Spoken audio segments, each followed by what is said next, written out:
എൻ്റെ എല്ലാ സ്നേഹം നിറഞ്ഞ സുഹൃത്തുക്കളെയും ഇന്നത്തെ കഥയിലേക്ക് ഹാർദവമായി സ്വാഗതം ചെയ്യുന്നു. കഥ ആരംഭിക്കാം. എൻ്റെ പേര് ടോണി. ഞാൻ കോട്ടയം ജില്ലയിലാണ് ജനിച്ചതും വളർന്നതും. എൻ്റെ കുടുംബം എന്ന് പറയുന്നത് ഞാനും എൻ്റെ അമ്മയും എൻ്റെ അനിയനുമാണ്. പപ്പ 2 വർഷം മുമ്പ് ഒരു ആക്സിഡന്റിൽ ഞങ്ങളെ വിട്ടുപോയി. ഞാൻ ഡിഗ്രിയൊക്കെ കഴിഞ്ഞ് നിൽക്കുന്ന സമയം. സാമ്പത്തികമായി വലിയ കുഴപ്പമൊന്നുമില്ല. കുറച്ച് കൃഷിഭൂമിയുണ്ട്. അതൊക്കെ നോക്കുന്നത് അമ്മയാണ്. ഞങ്ങളും അമ്മയെ സഹായിക്കും. പപ്പയുടെ മരണത്തിന് ശേഷം അമ്മ കുറച്ച് വിഷമത്തിലൊക്കെയാണ്. ഇപ്പോൾ കുറച്ച് ശരിയായി വരുന്നുണ്ട്. ഞാൻ ജോലിയൊക്കെ നോക്കി തുടങ്ങി. കാരണം പപ്പ സമ്പാദിച്ചത് കൊണ്ട് മാത്രം കാര്യങ്ങൾ നടക്കില്ലല്ലോ. ഒരു ജോലി കിട്ടിയാൽ അതിന്റെ കൂടെ തന്നെ പഠിത്തവും നടത്താമല്ലോ. നാളെ എറണാകുളത്ത് ഒരു ഇന്റർവ്യൂ ഉണ്ട്. അതിന് പോകാനുള്ള ഒരുക്കത്തിലാണ് ഞാൻ. അങ്ങനെ അടുത്ത ദിവസം രാവിലെ തന്നെ റെയിൽവേ സ്റ്റേഷനിലേക്ക് തിരിച്ചു. ട്രെയിനിൽ ചെറിയ തിരക്കുണ്ടായിരുന്നു. 10 മണിയായപ്പോഴേക്കും ഇന്റർവ്യൂ സ്ഥലത്തെത്തി. ഇന്റർവ്യൂ കഴിഞ്ഞ് വന്നപ്പോൾ മണി 12 കഴിഞ്ഞു. പതുക്കെ നടന്ന് ഒരു ചെറിയ ഹോട്ടൽ കയറി ഊണ് കഴിച്ച് പുറത്തിറങ്ങി. ആ സമയത്ത് ട്രെയിനില്ല. എന്നാ പിന്നെ ബസ്സിൽ പോകാമെന്ന് വെച്ച് ബസ് സ്റ്റാൻഡിലേക്ക് പോയി. ബസ് സ്റ്റാൻഡിൽ അത്യാവശ്യം സമയം പോക്കുണ്ട്. നല്ല അടിപൊളി പിള്ളാരും ആന്റിമാരും ഒക്കെ ഉണ്ട്. കുറച്ചു നേരം വായി നോക്കി അങ്ങനെ ഇരുന്നു. കുറച്ചു കഴിഞ്ഞപ്പോൾ എൻ്റെ മുന്നിൽ ഒരു സൂപ്പർ ആന്റി വന്നു നിന്നു. പക്ഷെ എവിടെയോ കണ്ടു പരിചയമുള്ള പോലെയുണ്ട്. സാരിയാണ് ഉടുത്തിരിക്കുന്നത്. സൈഡ് വ്യൂ കുറച്ച് കാണാൻ കഴിയുന്നുണ്ട്. ഞാൻ അവരെ ഇമ വെട്ടാതെ നോക്കിയിരുന്നു. പെട്ടെന്ന് അവർ എൻ്റെ നേരെ തിരിഞ്ഞു. ഞാൻ എൻ്റെ കണ്ണുകൊണ്ട് അവരെ കൊത്തിവലിക്കുന്നത് അവർ കണ്ടു. അവരും എൻ്റെ മുഖത്തേക്ക് രൂക്ഷമായിട്ടൊന്ന് നോക്കി. ചെറിയൊരു പരിഭ്രമം വന്നെങ്കിലും ഞാൻ നോട്ടം മാറ്റിയില്ല അവരുടെ മുഖത്തുനിന്ന്. അവർ എൻ്റെ അടുത്തേക്ക് പതുക്കെ നടന്നു വന്നു. അപ്പോൾ എനിക്ക് ചെറിയ ഒരു പേടി പോലെ തോന്നി. അവർ വന്ന് എൻ്റെ അടുത്ത് തന്നെ ഇരുന്നു. ഞാൻ ധൈര്യം സംഭരിച്ച് അവരുടെ മുഖത്തേക്ക് തന്നെ നോക്കി. അവർ ഒരു ചെറിയ ശബ്ദത്തിൽ എന്നോട് ചോദിച്ചു, "എന്താടാ മോനെ നീ ഇങ്ങനെ നോക്കുന്നത്?" ഞാൻ പറഞ്ഞു, "അത് നിങ്ങളെ കണ്ടപ്പോൾ എവിടെയോ വെച്ച് കണ്ട് നല്ല പരിചയം പോലെ."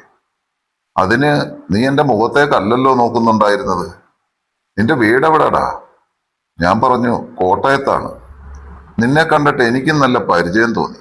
അതുകൊണ്ടാ നിന്റെ അടുത്ത് ചോദിക്കാമെന്ന് കരുതിയത്." "ആട്ടെ, നിന്റെ അപ്പന്റെ പേരെന്താണ്?" "അലക്സ്." ഞാൻ പറഞ്ഞു. വെറുതെ അല്ല എനിക്ക് തോന്നിയത്. നിന്റെ അപ്പനൊരു പെങ്ങളുണ്ടായിരുന്നെന്നുള്ള കാര്യം നിനക്കറിയാമോ?" "അപ്പം പറഞ്ഞു കേട്ടിട്ടുണ്ട്. അവർ കോളേജിൽ പഠിക്കുന്ന സമയം ഒരു പ്രണയം ഉണ്ടായിരുന്നെന്നും പിന്നെ അവർ ഒളിച്ചോടിപ്പോയെന്നും ഒക്കെ. അതിൽ പിന്നെ അപ്പൻ അവരെ കാണാനും ശ്രമിച്ചിട്ടില്ല.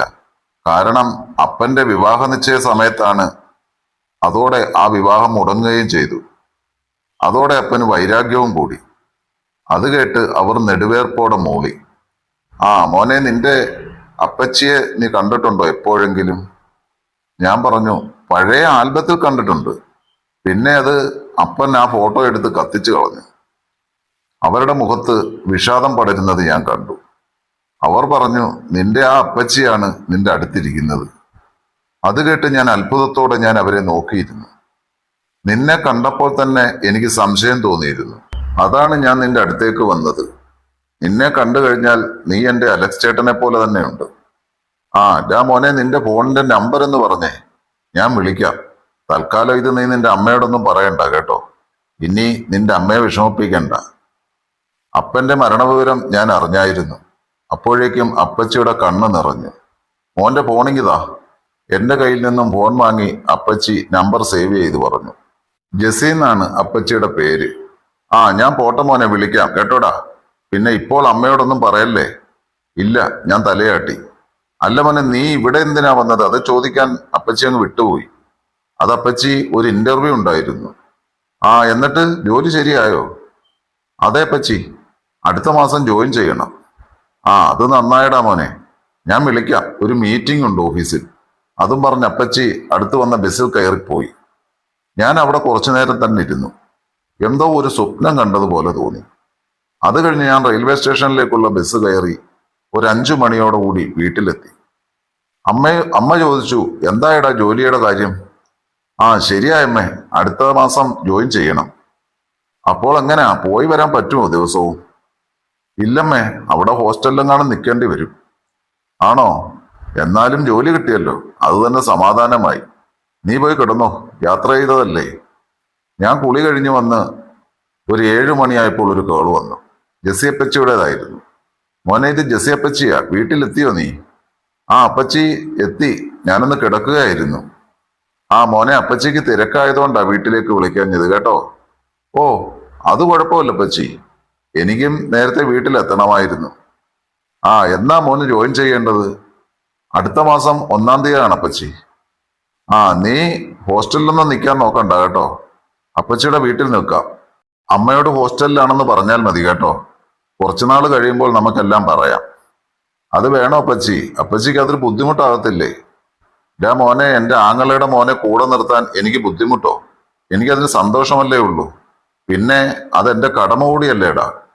പിന്നെ അപ്പച്ചിക്കാണേൽ ഇവിടെ ആരുമില്ല, ഒരു മോളുണ്ട്, അവൾ MBBS ബാംഗ്ലൂരിൽ പഠിക്കുകയാണ്. പിന്നെ നിനക്ക് ഉപയോഗിക്കാൻ ഇവിടെ 2 വീലറൊക്കെ ഉണ്ട്. ശരി അപ്പച്ചി, ഞാൻ വരാം. ഞാൻ ഇടയ്ക്ക് വിളിക്കാം കേട്ടോടാ മോനെ. ആ ശരി അപ്പച്ചി. രാത്രി ഭക്ഷണമെല്ലാം കഴിഞ്ഞിരിക്കുമ്പോൾ ആണ് ജെസ്സി അപ്പച്ചി ഫേസ്ബുക്കിൽ ഉണ്ടോ എന്ന് നോക്കാമെന്ന് തോന്നിയത്. അങ്ങനെ ഫേസ്ബുക്കിൽ സെർച്ച് ചെയ്ത് അവസാനം അപ്പച്ചിയെ കിട്ടി. അപ്പച്ചിയുടെ പ്രൊഫൈൽ ഒന്ന് നോക്കി, അത് ലോക്കഡാണ്. പിന്നെ ഫേസ്ബുക്ക് ക്ലോസ് ചെയ്ത് കിടക്കാൻ നേരം അപ്പച്ചി ഗുഡ് നൈറ്റ് മെസ്സേജ് അയച്ചു. വാട്സപ്പ് പ്രൊഫൈൽ ഫോട്ടോയിൽ അപ്പച്ചിയെ കാണാൻ നല്ല ഭംഗിയുണ്ട്. ഞാനും തിരിച്ച് ഗുഡ് നൈറ്റ് അയച്ചു കിടന്നുറങ്ങി. പിന്നെ ദിവസവും ഗുഡ് മോർണിംഗും ഗുഡ് നൈറ്റ് മെസ്സേജും തമ്മിൽ അയച്ചു. അങ്ങനെ ജോയിൻ ചെയ്യാനുള്ള ആ ദിവസം എത്തി. ഞാൻ ഡ്രസ്സെല്ലാം പാക്ക് ചെയ്തു. അമ്മ അച്ചാറും മറ്റും പാക്ക് ചെയ്ത് പെട്ടി റെഡിയാക്കി. അതിനു മുന്നേ അപ്പച്ചി എന്നെ വിളിച്ചു. ഇറങ്ങേണ്ട സ്ഥലം പറഞ്ഞു തന്നിരുന്നു. അമ്മ പോകാൻ നേരം കരച്ചിലോട് കരച്ചിലായിരുന്നു. എന്നിട്ട് പറഞ്ഞു, നീ പറ്റുമെങ്കിൽ ആഴ്ചയിൽ വരണേ മോനെ. ആ നോക്കാമേ, അല്ലെങ്കിൽ 2 ആഴ്ച കൂടുമ്പോൾ എത്താം. അങ്ങനെ ഞാൻ എറണാകുളത്തേക്ക് തിരിച്ചു. ട്രെയിൻ ഇറങ്ങുമ്പോഴേക്കും അപ്പച്ചിയുടെ കോൾ വന്നു. മോനെ, നീയേ സ്റ്റേഷനിൽ തന്നെ നിൽക്ക്, ഞാൻ അങ്ങോട്ട് വരാം. കുറച്ചു കഴിഞ്ഞപ്പോഴേക്കും അപ്പച്ചി എത്തി. കാറിലാണ് അപ്പച്ചി എത്തിയത്. ഞാൻ പെട്ടിയെല്ലാം ഡിക്കിയിൽ വെച്ച് ബാക്ക് ഡോർ തുറക്കുന്നത് കണ്ടപ്പോൾ അപ്പച്ചി എന്നോട് ചോദിച്ചു, എന്താടാ, ഞാൻ നിന്റെ ഡ്രൈവറാണോ? ബാടാ, വന്ന് മുൻപ് കയറ്. ഞാൻ ആകെ ചമ്മി. പിന്നെ മുൻപിൽ കയറിയിരുന്നു. ജെസ്സി അപ്പച്ചിയുടെ സാമാന്യം നല്ലൊരു വലിയ വീടാണ്. കാറിൽ നിന്നും പെട്ടികളെല്ലാം എടുത്ത് അപ്പോഴേക്കും അപ്പച്ചി എന്ന് വാതിൽ തുറന്ന് എനിക്കുള്ള മുറി കാണിച്ചു തന്നു. എല്ലാ സൗകര്യവുമുണ്ട്, AC-യും മറ്റെല്ലാ സൗകര്യവും. മോനെ, നീ പോയി ഫ്രഷ് ആയിട്ട് വാടാ, അപ്പോഴേക്കും അപ്പച്ചി ഭക്ഷണം എടുത്തു വെക്കാം. ഞാൻ കുളിയെല്ലാം കഴിഞ്ഞ് ഡ്രസ്സെല്ലാം മാറി ഡൈനിങ് റൂമിൽ വന്നിരുന്നു. അപ്പച്ചി അതേ ഡ്രസ്സിൽ തന്നെയാണ്, ഒരു ടൈറ്റ് ചുരിദാറും. ഞാൻ അപ്പച്ചിയെ അടിമുടിയൊന്ന് നോക്കി. അപ്പച്ചി ശ്രദ്ധിക്കുന്നുവെന്ന് കണ്ടപ്പോൾ ഞാൻ എൻ്റെ നോട്ടം മാറ്റി. കഴിക്കടാ മോനെ, എന്നിട്ട് കുറച്ച് വിശ്രമിക്കാമല്ലോ, നാളെ മുതൽ ജോലിക്ക് പോകേണ്ടതല്ലേ. ശരിയപ്പച്ചി എന്ന് പറഞ്ഞ് ഞാൻ ആഹാരം കഴിച്ചു തുടങ്ങി. അപ്പച്ചി വീണ്ടും വിളമ്പി തന്നെ എന്നെ കഴിക്കാൻ നിർബന്ധിച്ചുകൊണ്ടിരുന്നു. അപ്പച്ചി വിളമ്പാനായി കുനിഞ്ഞപ്പോൾ ഞാൻ എന്തൊക്കെയോ അപ്പച്ചിയുടേത് കണ്ടു. അപ്പച്ചിക്ക് എന്റെ നോട്ടം എവിടേക്കാണെന്ന് മനസ്സിലായെങ്കിലും അറിയാത്തതുപോലെ തുടർന്നു. ഭക്ഷണം കഴിഞ്ഞ് ഞാൻ ഹാളിൽ വന്നിരുന്നു. അപ്പച്ചിയാണെങ്കിൽ പാത്രമെല്ലാം ഒതുക്കി വെച്ച് എന്റെ അടുത്തേക്ക് വന്നു. നാട്ടിൽ നിന്നും മാറി നിൽക്കുന്നതിന്റെ വിഷമം ഉണ്ടോടാ മോനെ? ഓ ഇല്ലപ്പച്ചി, കുഴപ്പമൊന്നുമില്ല. നാട്ടിൽ എങ്ങനാ, നിനക്ക് വല്ല ഗേൾഫ്രണ്ടൊക്കെ ഉണ്ടോ? ഒന്ന് പോയപ്പച്ചി. അങ്ങനെയൊന്നും ഇല്ല എനിക്ക്. പപ്പ നല്ല സ്ട്രിക്റ്റ് ആയിരുന്നു, കാരണം അപ്പച്ചിക്ക് അറിയാമല്ലോ. അപ്പോൾ പിന്നെ ഞാനും അതൊക്കെ അങ്ങ് വേണ്ടാന്ന് വെച്ചു. അപ്പച്ചി ഒന്ന് മൂളി. എന്നിട്ട് പറഞ്ഞു, പിന്നെ എറണാകുളത്തൊക്കെ നല്ല ഗേൾഫ്രണ്ടിനെയൊക്കെ ഒരുപാട് കിട്ടും, പക്ഷേ മോൻ അതിലൊന്നും ചെന്ന് ചാടണ്ട കേട്ടോ. ഓ ഇല്ലപ്പച്ചി. പിന്നെ നിന്റെ വായ്നോട്ടം കുറച്ച് കുറയ്ക്കണം. ഞാൻ ഞെട്ടലോട് അപ്പച്ചി ഒന്ന് നോക്കി. അപ്പച്ചി പറഞ്ഞു, നിന്റെ നോട്ടം അത്ര ശരിയല്ല. ആദ്യം തന്നെ എന്നെ നീ നോക്കിയത് എങ്ങനെയാണെന്ന് അറിയാമല്ലോ. ഞാൻ തല കുനിച്ചു പറഞ്ഞു, സോറി അപ്പച്ചി, ഞാനത് ശരിക്കും നല്ല സുന്ദരിയായ ഒരു സ്ത്രീയെ കണ്ടപ്പോൾ അങ്ങനെ നോക്കിയിരുന്നതാ. ശരി ശരി, മോൻ സൗന്ദര്യം നോക്കുന്നത് എവിടെയാണെന്നറിയാം. ഞാൻ ചമ്മി ഇരുന്നു പോയി. അതപ്പച്ചി, പിന്നെ ഞാൻ ഓ നീ കിടന്ന് ഉരുളണ്ട.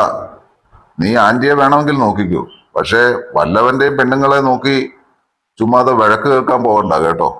ഞാൻ അതിശയത്തോടെ തല ഉയർത്തി അപ്പച്ചി ഒന്ന് നോക്കി. അപ്പച്ചി പറഞ്ഞു, നിന്റെ പപ്പയും കുറച്ച് വായ്നോട്ടം കൂടുതലായിരുന്നു. അപ്പോൾ പിന്നെ മോനും അതിനൊന്നും കുറവുണ്ടായില്ലല്ലോ. ചമ്മി എൻ്റെ മുഖം വല്ലാതെയായി. അത് കണ്ട് അപ്പച്ചിക്ക് വിഷമമായി.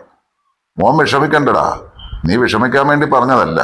ബാ, നമുക്ക് ടെറസിൽ പോയിട്ട് വരാം. എന്റെ കൈ പിടിച്ചിട്ട് അപ്പച്ചി പറഞ്ഞു. ഞങ്ങൾ ടെറസിലേക്ക് പോയി. അവിടെ നിറയെ ചെടികളാണ്. അതിന് നടുവിൽ കുറച്ച് കസേരകളും ഒരു ടേബിളും കിടപ്പുണ്ട്. ഞങ്ങൾ അവിടെ ഇരുന്ന് ഓരോ കാര്യങ്ങൾ സംസാരിച്ചു കൊണ്ടിരിക്കുന്നതിനിടയിൽ അപ്പച്ചി ചോദിച്ചു, നീ എന്താണ് ഞാൻ വിളമ്പുമ്പോൾ നോക്കിക്കൊണ്ടിരുന്നത്? ഞാൻ തലകുനിച്ച് മിണ്ടാതെ ഇരുന്നു. മോനെ, അപ്പച്ചിയോട് പറഞ്ഞു, ഞാൻ ആരോടും പറയില്ല, നിന്നെ വഴക്കും പറയില്ല. ഞാൻ പറഞ്ഞു, അത് അത് അപ്പച്ചിയുടെ. പറയടാ, അല്ലെങ്കിൽ എനിക്ക് ഇഷ്ടക്കുറവാകും മോനോട്. അപ്പച്ചി എൻ്റെ അടുത്തേക്ക് നീങ്ങിയിരുന്നു. എന്നിട്ട് പറഞ്ഞു, മോനെ നന്നായി നോക്കിക്കൂ, അപ്പോൾ എനിക്കറിയാമല്ലോ. എൻ്റെ കണ്ണുകൾ അപ്പച്ചിയുടെ കണ്ണിലേക്ക് നോക്കി.